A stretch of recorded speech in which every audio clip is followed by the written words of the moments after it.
ખેડૂતો માટે માઠા સમાચાર। ભર ઉનાળે રાજ્યમાં હવામાન વિભાગે ફરી કમોસમી વરસાદની કરી આગાહી। મહારાષ્ટ્ર ઉપર એક સિસ્ટમ સક્રિય થઈ રહી છે, જેના કારણે આવતીકાલથી 3 એપ્રિલ સુધી 20 જિલ્લામાં પડી શકે છે માવઠું। સોમવારે તાપી નર્મદામાં કમોસમી વરસાદની સંભાવના છે। 1 એપ્રિલે અમરેલી, ભાવનગર, સુરત, તાપી, નવસારી, નર્મદા, છોટાઉદેપુર, ડાંગ, વલસાડ, દમણ અને દાદરા નગર હવેલીમાં વરસાદ પડી શકે છે।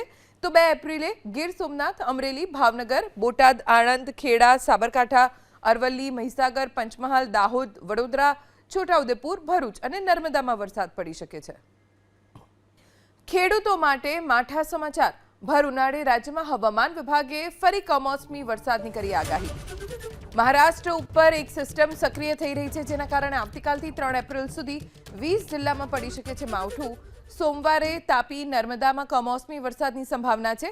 1 એપ્રિલે અમરેલી, ભાવનગર, સુરત, તાપી, નવસારી, નર્મદા, છોટાઉદેપુર, ડાંગ, વલસાડ, દમણ અને દાદરા નગર હવેલીમાં વરસાદ પડી શકે છે।